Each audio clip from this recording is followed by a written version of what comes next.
제20대 대선을 앞두고 뉴욕타임스는 한국 대선 관련 특집 기사를 내고 관전 포인트 5가지를 제시했다.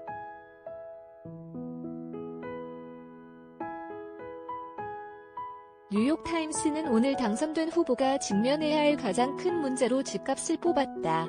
이외에도 북한과의 관계 등 외교 문제, 투표율, 코로나19 대유행 등을 짚었다.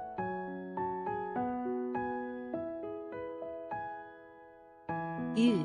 집값 문제와 두 후보의 다른 접근법.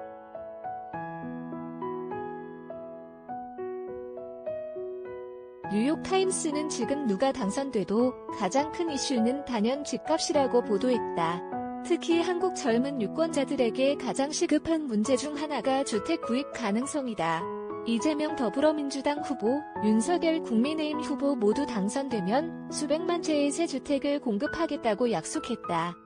그러나 이들은 그 문제와 기타 경제적 문제를 해결하는 방법에 대해 크게 다른 접근을 하고 있다. 이 후보는 복지와 보편적 기본소득 확대, 폭주하는 부동산 가격 통제, 디지털 및 재생에너지 산업에 대한 대규모 투자를 통한 성장 추진 등 강력한 뉴딜 방식의 접근을 선호한다.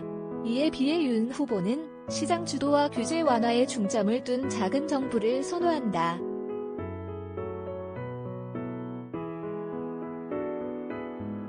2. 새로운 투표율 기록을 세울 수 있을까?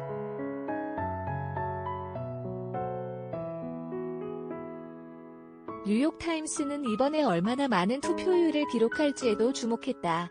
중앙선거관리위원회가 전국에서 사전투표를 허용한 지난 4일에서 5일 총 유권자 4,400만 명 중 36.9%가 이미 투표를 마쳤다.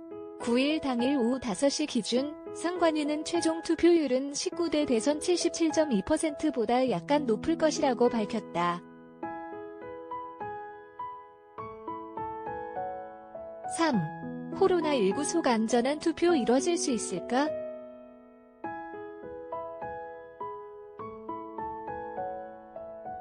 이번 대선은 코로나19 팬데믹, 대유행 기간에 한국에서 처음으로 치러지는 대통령 선거다.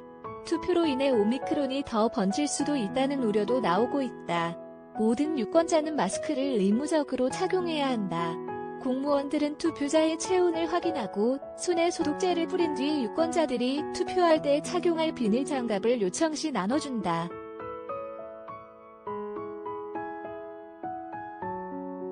4. 대북 제재 촉구하는 윤석열 vs 평화와 화해 구축 주장하는 이재명.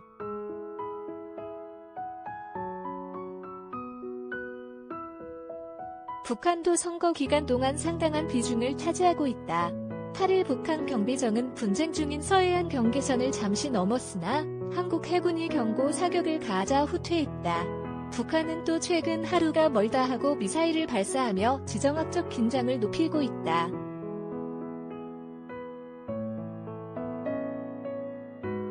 윤 후보는 대북 제재를 촉구하고 한미 관계를 더욱 공고히 해야 한다고 주장하고 있는데 비해 이 후보는 평화와 화해 구축이라는 문재인 대통령의 외교 정책을 옹호한다. 뉴욕타임스는 문재인 대통령은 대화와 협력을 통해 북한과의 평화를 구축하는 방식은 일정 이상 성과는 있었으나 결국 핵심인 북한의 핵 문제를 해결하지 못했다고 꼬집었다. 이로 인해 문재인 대통령의 외교 방식을 비판하는 사람도 많다는 것이다.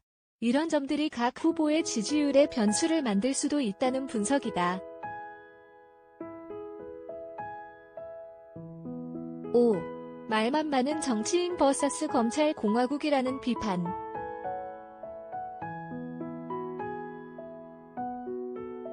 외신은 대한민국 대선을 오징어 게임에 비교했다.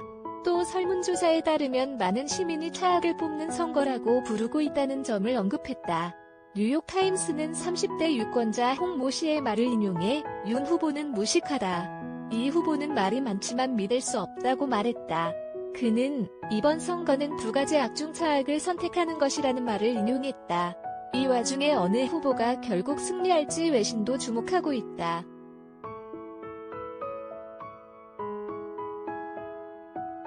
안정윤 기자, 윤 아내 터프포스트, K야.